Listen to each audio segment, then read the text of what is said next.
good to see that so many people are participating. Like in the previous time, we used to even have less number of people, and I'm happy to see these numbers. As the introduction, yeah, like I graduated from Lafayette. I worked with Dr. Tozal, and then I moved to New Orleans, and now I'm with University of New Orleans. Today, I will talk about combating distributed denial of service attacks. And let's start. So first, let me explain a little bit about what is denial of service attack. I'm sure most of you heard about denial of service at some point, but like first, in order to understand denial of service, we need to understand the internet, right? Like we need to see the big picture. Internet, basically, it is the largest human-made system in the world. Like it contains tens of thousands of, like more than 60,000 of autonomous systems. And basically, when we call internet, we call it network of networks, right? Several individual networks connect with each other and create one giant network. So basically, these autonomous systems are individual entities. Like this can be small scale, like universities or like companies and stuff, or it can be a little bit larger, giving a service to, let's say, Cox, giving internet access service to United States, or even it can be bigger, like CenturyLink, giving internet service to all around the world.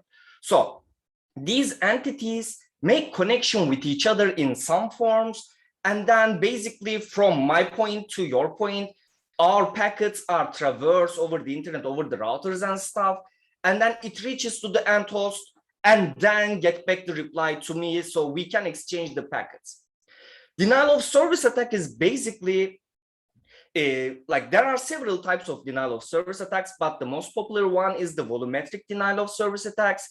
These are like sending lots of malicious packets, sending lots of packets to the server or another host like your victim site, and then make the victim site unavailable to the intended users. So basically flooding the target with excessive amount of traffic, and then the target will be unavailable to reply back. So even most severe time, denial of service, very old case, but distributed denial of service right now, it is in our life. The idea of distributed denial of service is like several attackers combine one giant attack to a victim site. So we choose the victim site, and we have like lots of attackers sending lots of, like we amplify the attack of denial of service, amplify the power of denial of service, and then victim will be overwhelmed and we will make the victim suffer from the loss. So these are quite like several famous denial of service attacks recently. One of the most recent publicly announced one is Microsoft attack. It's the largest attack ever reported right now, and it's like 3.47 terabyte per second. The attack rate is like 340 million packets per second. So it was like a giant attack, and it was a crazy one. In 2020, we had Amazon attack, 2.3 terabit per second. In 2020, we also have New Zealand attack. This attack is quite interesting, actually, because the target was the several banks of New Zealand Stock Exchange, and all the other stuff. And during this attack time, the trading activities of the stock exchange has been suspended 2 full days. Can you imagine that? Like if we just suspend 2 trading days in United States stock market or whatever, the economical cost would be tremendous. Like it would be cost several billions of dollars. And it costs in New Zealand about that. Like just imagine the trading services would be stopped at that point. I would be the first one to short the market at that time, because I know that the market will go down because something shady going on, something not good going on. So that's a big problem. Not only in financial terms, just imagine the banking systems. So right now, no one use cash anymore, right? Like we all use credit cards or like the bank cards or whatever. So if we just stop all the financial services at that time, that happened in the New Zealand, if you don't have cash, you cannot buy food. That's it. You cannot use your card. Even though you have money in your bank account, you cannot use any of them because the services are down. And also New Zealand postal service was stopped because their entire computer system was down. So it was a crazy attack and it affected New Zealand a lot and it was terrible for them. In 2018, we had a GitHub attack. It was, at that time, it was the largest one. It was a crazy amount of flash crowd attack actually, like it's they sent like 1.3 terabit per second attack rate and it was crazy. One of the most important thing was in 2016, we experienced DYN attack. In DYN, this is a major DNS provider.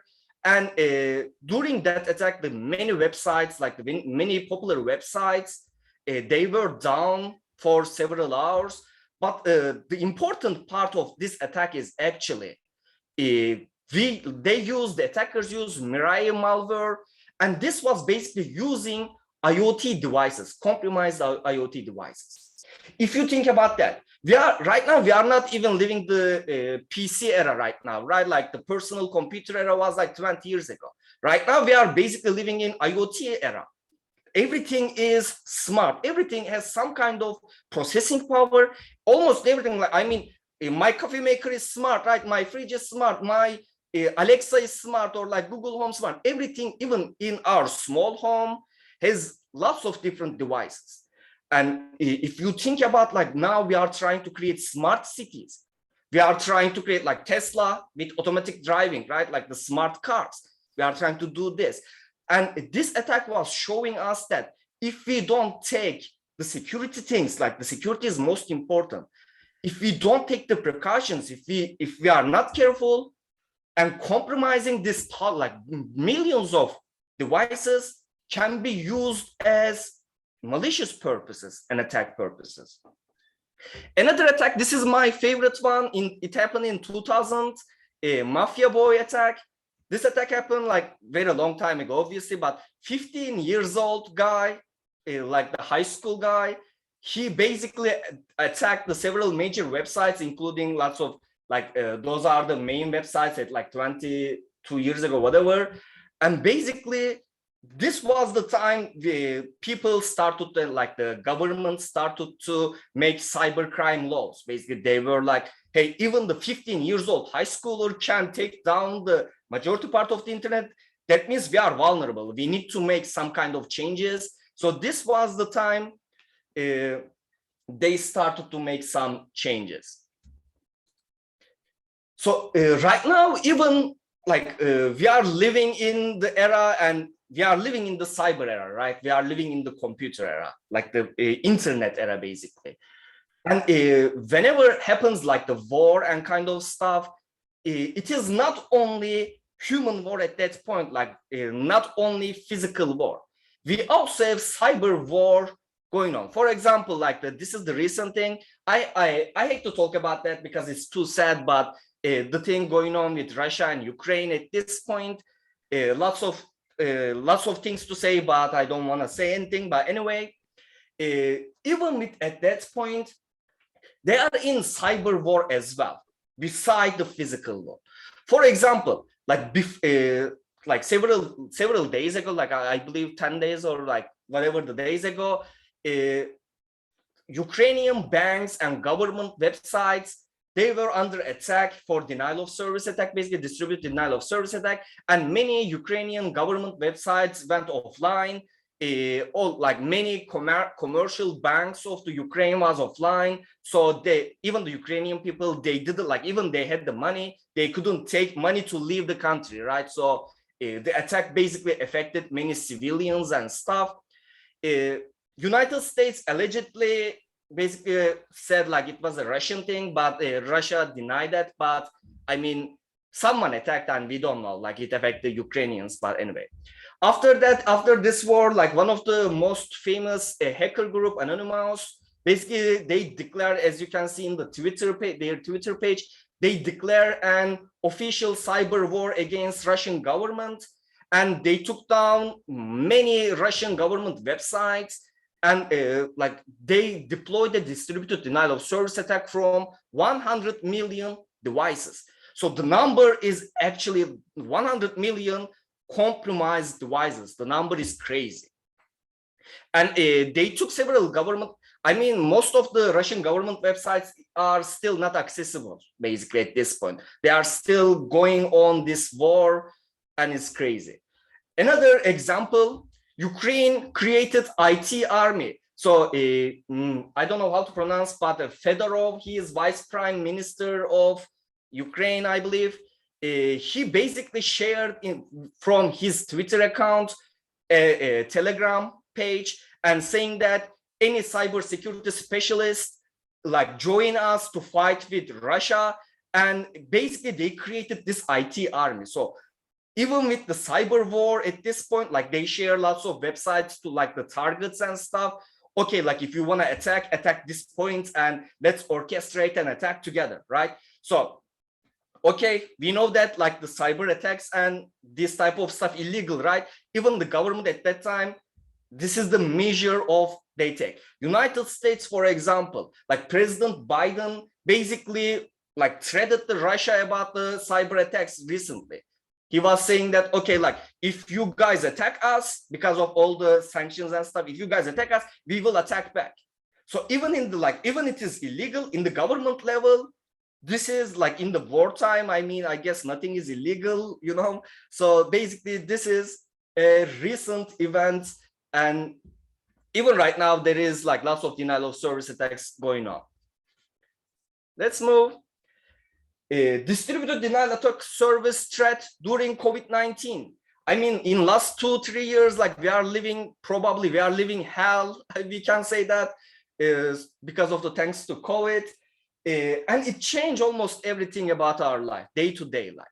I mean, if you think about that, in the previous time, our life, like we work, like go to work, do your stuff, whatever. Everything was face-to-face.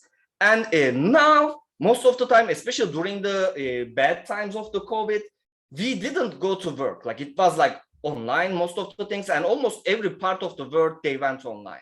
So basically, this actually created lots of vulnerability. So let's say you have a company, you can make your network close, right? Like outside of the internet, no one can access. Inside of your company, all of your employees can access. You can make that one, and you can basically make more secure about it because of the canceling the outside access. Now your employers, they will go and work from their home, right? Your employees. So at that point, and they will use their computer. If you don't provide them a secure computer, they will use their computer, and God knows what they do with their computers. Like probably they may have some malwares, some viruses in their computer. It can affect the servers in your like company servers and whatever. Lots of vulnerabilities. So one of the biggest victims during the COVID was healthcare industry, actually. Because because of the developing of the vaccination, healthcare industry got the massive portion of the money. So like the governments, like each government, even including United States and then like the Europe governments and the other places, they paid lots of money, like billions of dollars of money to the companies to like make the research, make the vaccination possible. So plus there was lots of debates was happening about like the patent waiver, because like these are the private companies, right? Like Moderna, like Pfizer, these companies are private. So whenever they create the vaccination, they got the patent, and they get lots of money to sell that vaccination. So the debates was like, this is a pandemic. So like private and government basically paid for the research. So we should get like the free this disease and stuff, and we can increase the manufacturing rate. And there was lots of debates, but anyway, so we need to understand one thing. Two most important things about the hackers, basically, two main motivations. One is money. This is obvious, right? I mean, obviously money is the number one thing. And the second thing is hacktivism. We call that like hacking activism. So basically the first thing, finance, like the massive portion of the economics, healthcare got it. Second, they don't, like the companies, they don't want the patent waiver. This, like basically this healthcare during the COVID satisfied the two main primary motivation for many hackers. So they were the main targets during this pandemic. And based on several reports, like I believe this report is from Imperva or Kaspersky, I don't remember, but distributed denial of service during 2021 increased 5.5 times more compared to 2020. And this number is actually like crazy. We have never seen this much jump in a short amount of time. And also the interesting thing is the new trend is coming. We have RDDoS, ransomware distributed denial of service. This is quite a new trend actually. So yeah, like ransomware, we saw that in many things, right?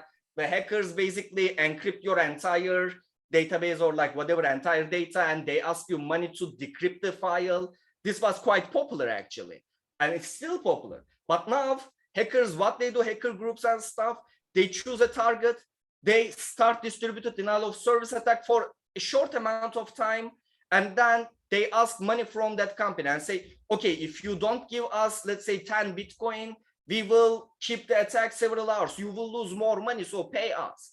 So this is even crazy. Like, I will attack you, give me money kind of stuff. This is quite new trend, and this is quite interesting in my opinion.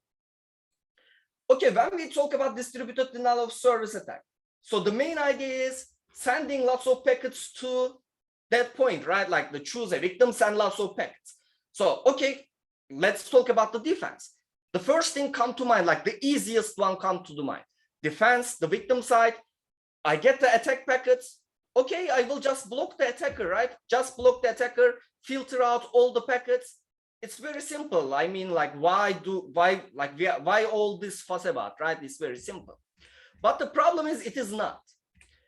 Because of three things. First, IP spoofing. I mean, internet is destination-based. Internet is not source-based. Think about, like, especially for the graduate student friends, think about your computer network class. Like, what happens whenever we send the packet, the router basically decapsulate the packet until the network layer, get the source IP address, destination IP address, check the forwarding table, relay the packet to the next router, right? That's the job. So the source IP address is actually not that a big deal in terms of the intermediate routers. Only time source IP address will be important at the victim side, because like at the end host side, because at that time, the end host will check the source IP address. If I want to reply, I will basically use that source IP address to reply. So IP spoofing, okay, if I change IP spoofing means I don't use my own IP address, I just use a different source IP address. And in packet generation, it is extremely simple, like single line of code, basically. So, okay, the victim side blocks the attacker's IP address. No problem, I will change the IP address. No one cares, like no one will check that, it's fine. So basically, and at some point, I may change the IP address of your legitimate user, right? One of the user that's actually a legitimate user, and you just block your own user at that point. So you cannot do that. Second, bottleneck problem. Assume that you deploy the filtering system in your network, or you communicate it with your internet service provider, and they will deploy the filtering. But the incoming, like these links have some kind of bandwidth limitations, right? So these incoming links, actually, they are like these attack packets, they are still using the bandwidth of the incoming links. So basically you are not, okay, the inside of the network is safe, inside of the network is good, but you are wasting your incoming bandwidth. So the legitimate user will use the same link bandwidth. So obviously you don't solve the problem at close to your location. Also, intermediate ASs, intermediate autonomous systems, they carry the traffic, they carry the attack traffic. Even though like they are not the target, they still carry the attack traffic. So they are unintentional targets at this point. So the main goal of DDoS defense mechanism is actually reducing the attack effect as close as possible to the source because of the previous reasons. But the problem is there are several things. First, what is the source? How do we find the source? Because IP address is not reliable, IP spoofing. Second, ISPs, like the other ISPs, other autonomous systems, they have several motivation to reduce the malicious activities. Yes, they are willing to cut the attack traffic because of the reputation, because of economic incentives, like if they have a customer provider relations, delivering the packet to the provider, basically you need additional money to pay, so they don't want to do that. Resource management, waste of your resources, attack packets, it's not a legitimate packet. And government regulations, for example, United States has some laws about like ISPs, they have to try to like at least they have to collaborate with other ISPs and stuff to reduce the attack traffic kind of regulations. But the problem is they need a clear sign that the packet is malicious. They need clear sign that the end host, the victim side, is under attack. Otherwise, if I block without asking, basically this is, I may be blocking the intended user, maybe reputation problem. And it is easy to detect the attack in the victim side because all the attack packets basically go into that victim, so victim can detect the attack. But if we talk about the internet, like 60,000 autonomous system, the attack can come from any place of the world. So if we go far from the victim, it may be hard to detect the attack for that autonomous system. So that's why we need some kind of a feedback mechanism from the victim side to block the attack traffic as close as to the source of the attack. So one way to combat denial of service attack, actually, it is called IP traceback. Tracing the inverse path, reverse path from the victim side to the origin of the attack. So inferring the forward paths from attacker side to the victim side, this is called IP traceback. We also have another thing, AS traceback, autonomous system traceback. Instead of tracing each let me actually show here. Instead of tracing each IP address interface hop by hop, we can also trace AS path between the attacker and the victim side. Based on our experiments, like this will be next slide. Okay, anyway. So basically, we have a packet marking scheme. In packet marking, like the IP packets, we can use some kind of techniques to basically blemish the packet with the information of intermediate routers or autonomous system, depends on what you are trying to detect. And then whenever the victim side receives the packet, it will know where the packet is coming from. So attacker, it has control over its own router, but whenever you exit your own router, you don't have any other control. The router belongs to someone else at that point, some other autonomous system. So this is the main idea of packet marking. So IP traceback is very useful for getting the entire interface level paths, but the problem is we have on the average like 15.43, like on the average 15 IP interfaces between two end hosts. But these 15 interfaces actually belongs to 4 autonomous systems on the average. So autonomous systems have several different routers like passing through, right? So instead of, and basically autonomous systems are the entities, the real entities, the government, the companies and stuff. So basically autonomous systems are the responsible one for taking the filtering decisions. So the idea of AS traceback is, instead of tracing the entire IP hop by hop, instead of trying to detect 15 different entities, just try to detect 4 different entities and communicate with that autonomous systems to reduce the malicious activity. By doing that, like autonomous systems in the internet, whenever they register, they receive 32-bit unique autonomous system number, ASN. So we published 2 papers about like 2 different works. One is record route AS traceback, and the other one is IP ID AS traceback. Record route AS traceback is like both of these works have a positive and the negative side, like basically some trade-offs. The first one is record route, we are using record route feature of the IP protocol, and it can trace the AS path with a single packet. So each incoming packet, the victim side will know the entire path that the packet traverses. But the problem is it has additional packet overhead. We are using a larger space. On the average, the packet overhead is around 97 bits with a minimum 41 bits and maximum 276 bits. By the way, these numbers are not that huge if you think about the entire internet. It doesn't even produce that much additional overhead, but still we need to discuss about that. In IP IDS traceback, we use fixed 22 bits overhead, but because of because the space is limited, we need to introduce probabilistic packet marking scheme, and then we need more packets to create the path. We need on the average 10.14 packets with a minimum 1 and maximum 27 on the average packets for IPID method. These papers are published in IEEE Systems Conference and ISN-CC, so 2 different works.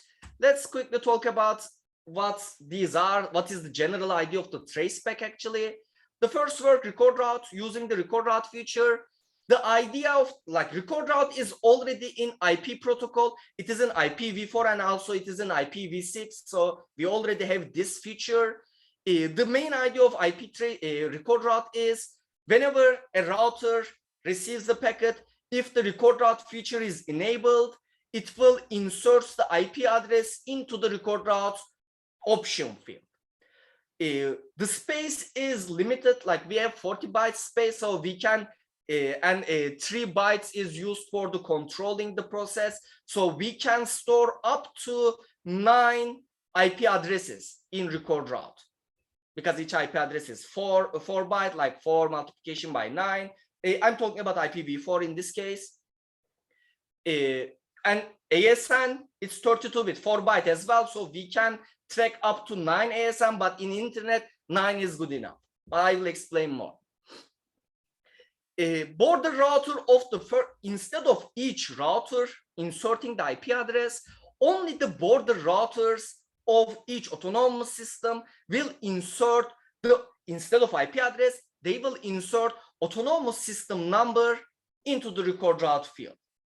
At that time, after the victim side receives, basically the victim side can create the AS level path. Here is an example. Assume that we have this 3 autonomous system, we have an attacker and we have the destination. So attacker created the packet. The first border router, R2, it will insert the ASN, which is 256.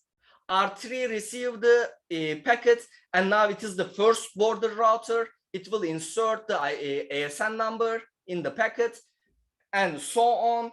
Whenever the destination receives that packet, as you can see, it will receive the AS numbers of the packet traversed. We also introduce, this works perfectly fine, but we also introduce more a simplistic encoding technique to reduce the bandwidth usage. Because like autonomous system ASNs, it used to be 16-bit integer. If I remember correctly, in 2007, if I remember correctly, we changed it to 32 bits. The idea was because now we have more autonomous system and 16-bit is not covering basically it should be unique for each autonomous system. So 16-bit was not covering. So we needed to go for 32-bit. But the majority of the old, like the large companies, they were still having the same AS numbers, like the 16-bit AS numbers. So basically, they needed to convert it to 32-bit because of the BGP protocol, like Border Gateway Protocol. Like the AS number is used for a BGP, so they need to obey the rules. They basically put like 16 bits of 0 in the beginning, basically like padded 16-bit 0, and they keep the next 16-bit, basically the entire thing is 32-bit, but the first 16-bit is just 0. So our idea was, And by the way, these old companies are one of the, like, they are mostly the major companies, major players. So tier 1 autonomous systems, they carry most of the traffic in the internet actually. So our idea was, okay, instead of storing 32-bit, let's check the AS number first. The router will check the AS number first. If we can represent the AS number in 16-bit, let's represent it in 16-bit and use one additional bit to understand if it is 16-bit or 32-bit. So we use one fragmentation bit to basically check if this is 16-bit or 32-bit. In case it is 32-bit, that's fine. I mean, use basically get the 32-bit and convert it to ASN, and you have the ASN. If it is 16 bits, basically you just save 16 bits additional space from that one. Here is the example for that case. For example, 256, we can represent it with 16 bits. So by using a control bit, basically we just cover 16 bits, we just saved 16 bits. And now 85,000, we need 32 bits in this case. So we use the entire 16 bits and 16 bit chunks. And the other one is also 16 bits. So if we didn't encode the entire thing, we would have to use additional 32 minus 3, like 29 additional bits, but we just save 29 bits.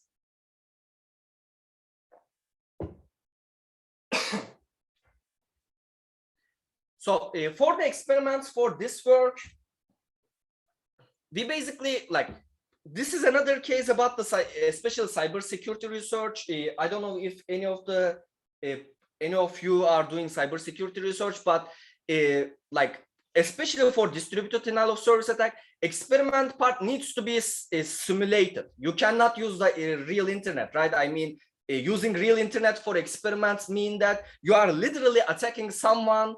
So it is not, I mean, and if you do that in the closed environment, it wouldn't represent the internet, because like you would have a small scale stuff.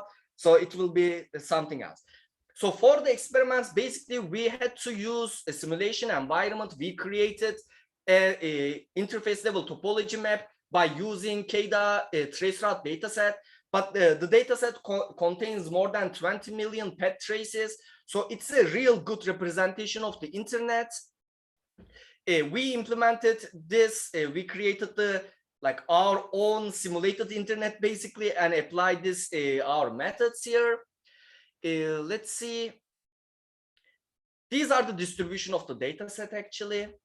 For the experiments, we check each AS pattern. We observe that we can trace all ASs with a single packet. And for the encoded version, we can get, like, each packet has on the average around 97 bits overhead, and we can solve the problem like that.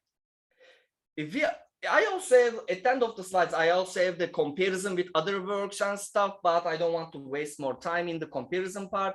If you are interested, you can just go check the paper, but let's move to the different topic, an IP-ID-AS traceback. So in IP-ID traceback, instead of using the record route field provides us 40 bytes. Instead of using that field, we wanted to use 22 bits in the header, not in the option field. In the header, we have several fields actually in IPv4 is unused. For example, IP-ID field and TOS field. These are mostly unused for most of our packets. We don't use these fields anymore. These are kind of the old technology fields and stuff. So we use that. So our idea was we use 16 bits out of this 22 bits, 16 bits for ASN autonomous system encoding, 4 bits for distance, 1 bit for ASN encoding flag, and 1 bit for fragmentation. So like the previous idea of the AS traceback, we still have the similar idea. Basically, we will check the AS number. If it is 16-bit, we will use directly. And by using the encoding flag, basically, like did I use 16 directly or not? Basically, I will keep that.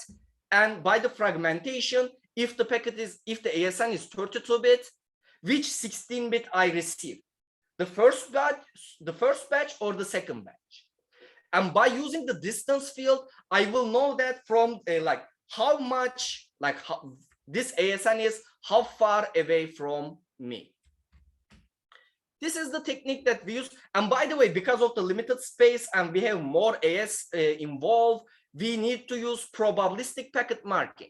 So whenever the border router receives a packet, it needs to probabilistically check, like if the packet is empty, okay, go ahead and write your your AS number. But let's say in the intermediate AS receive the packet and the field is occupied, like the previous autonomous system, write that AS number in that field. So at that time, the autonomous system needs to probabilistically write the packet or skip writing and deliver the packet to the next router or next autonomous system.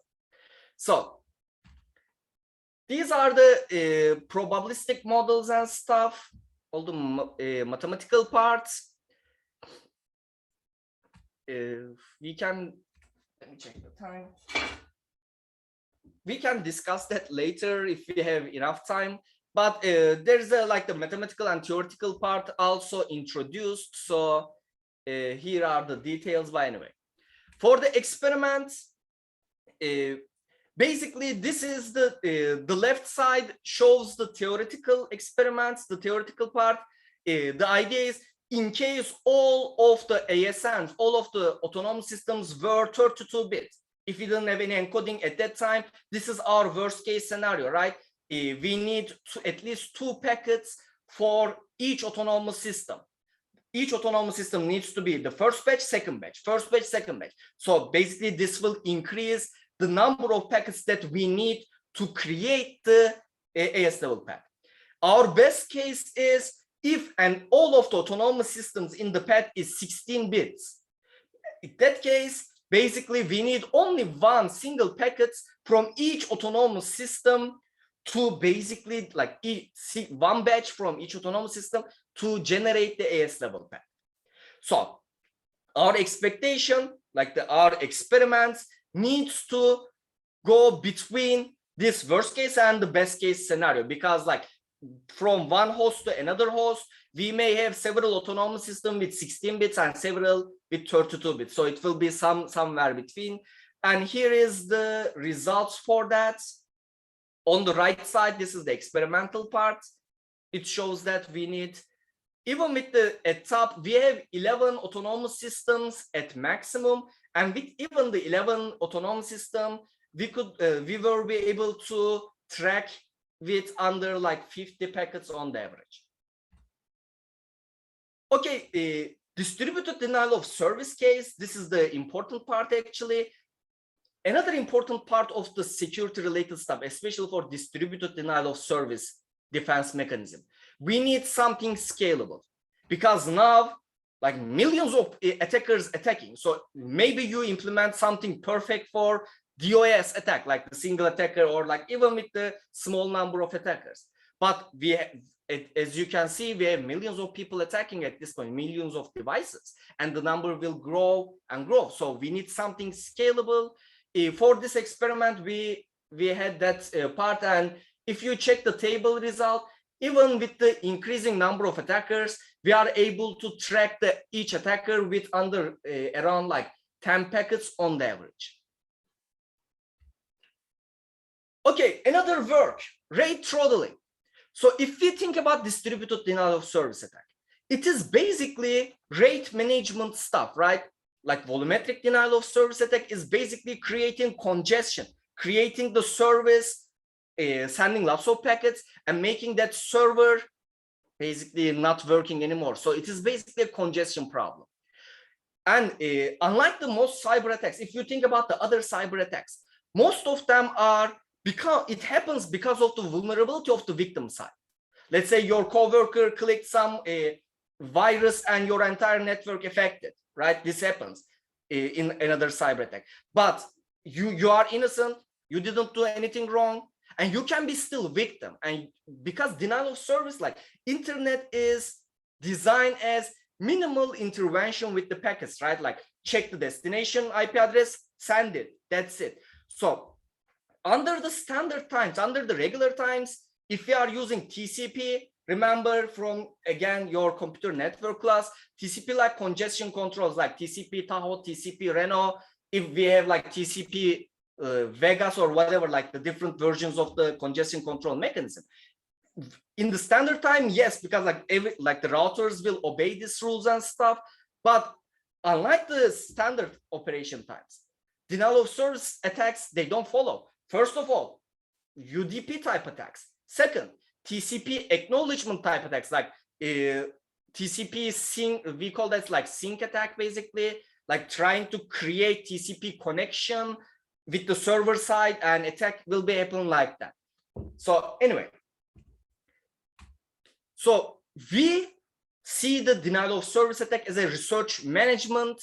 So by checking the resource management, we propose a new resource management technique. And this is basically a collaborative rate management approach. And basically like the victim side sends the request to the upstream routers, and upstream routers basically like as closest to the attacker side, and the attacker side, like the autonomous system in the router, they will reduce the attack traffic.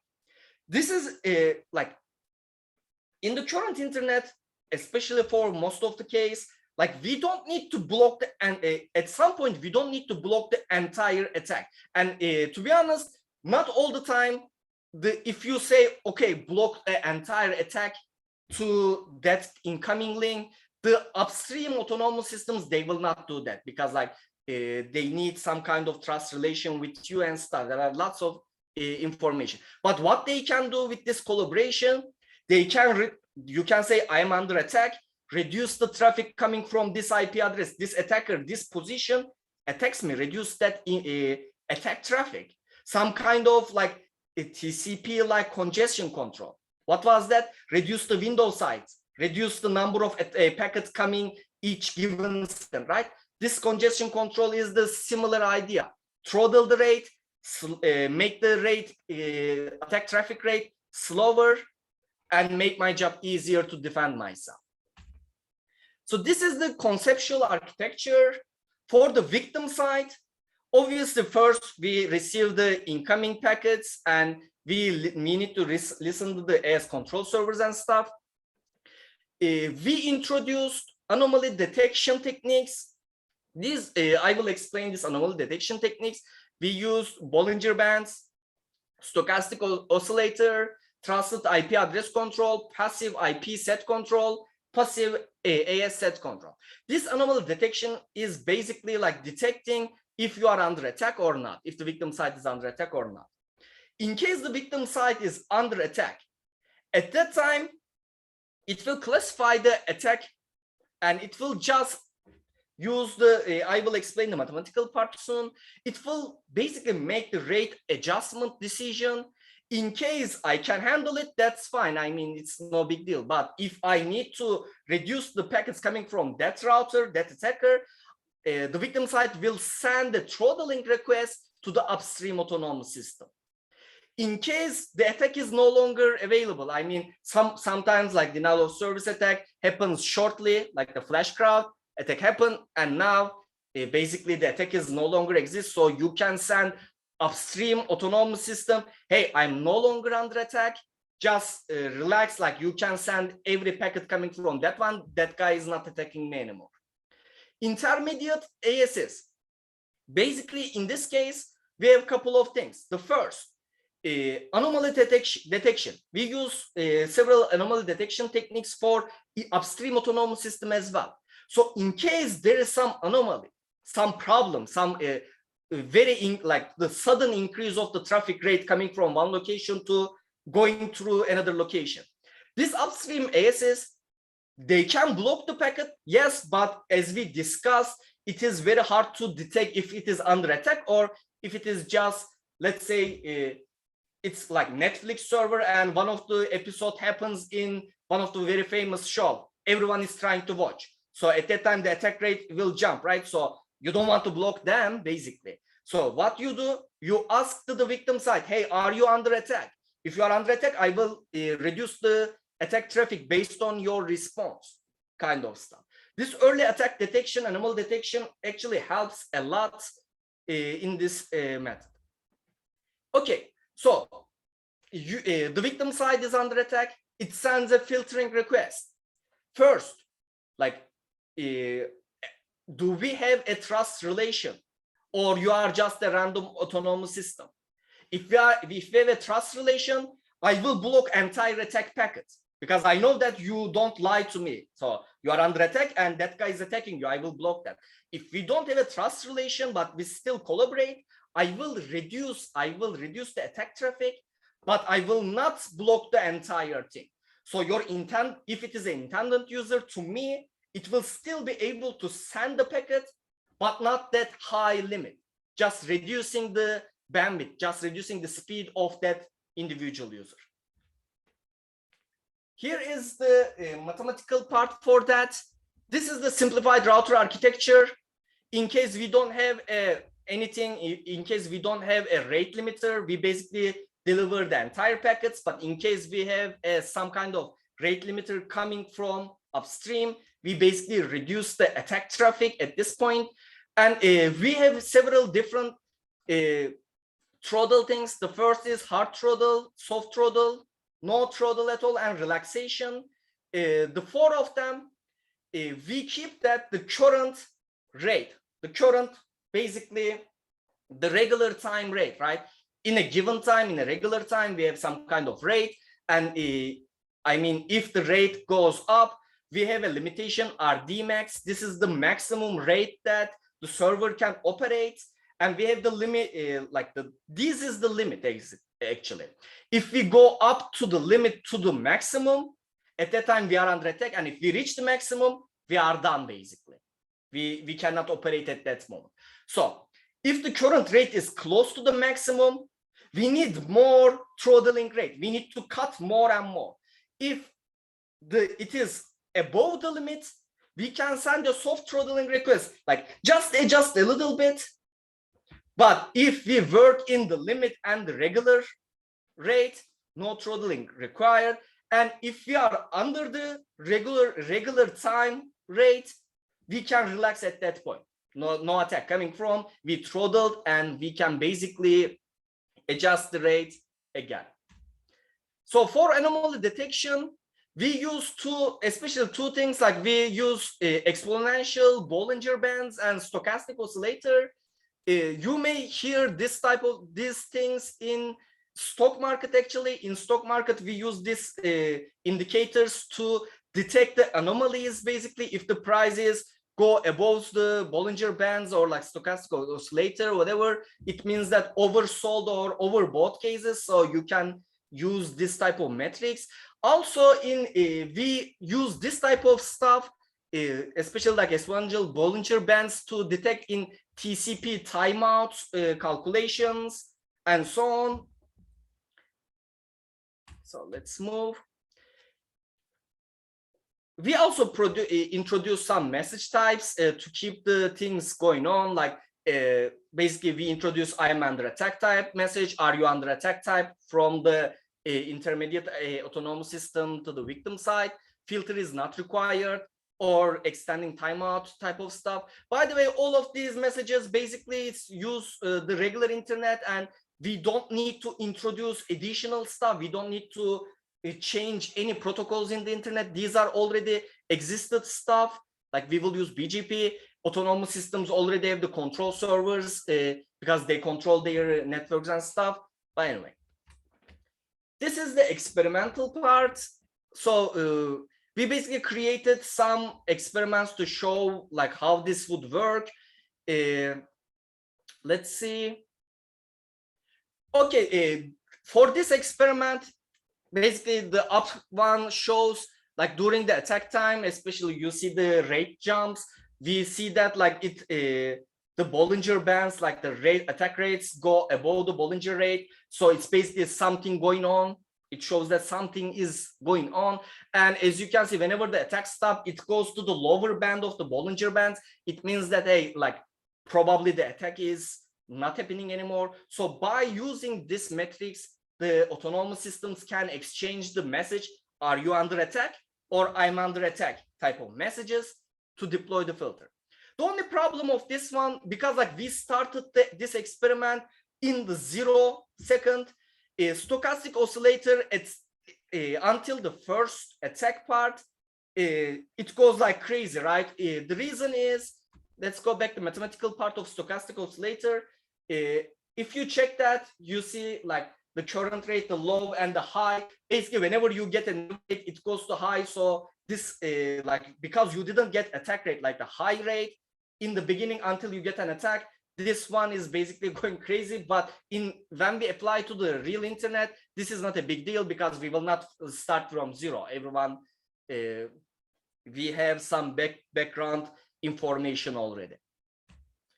This is the experimental result.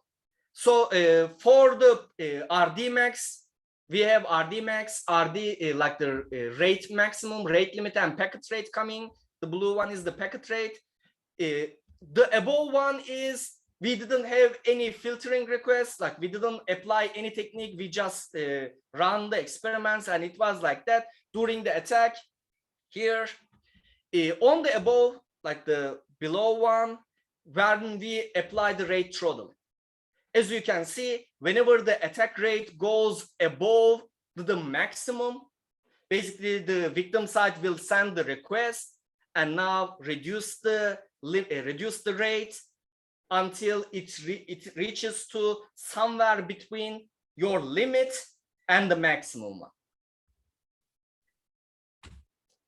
Okay, I guess I can conclude my talk from here. So all in all, what I try to explain, denial of service is bad. All you need to know is this, I guess, like, and don't do that. Don't do that to anyone. And another interesting fact that it is extremely easy to do distributed denial of service, because like they even sell, like, you can even go Google it, like how to buy DDoS attack stuff. You can pay like $10, $20, whatever, and you can basically deploy a distributed denial of service attack. It is that easy. And it is even funnier because like if you check YouTube and if you type DDoS attack kind of stuff, even with the guys like YouTubers and stuff, they basically create content like, hey, I just bought a distributed denial of service attack from, like, don't do that, but I did it for content. It is that simple. So basically we need some kind of mechanism to protect us. Okay, I can answer if you have any questions, I would be able to answer.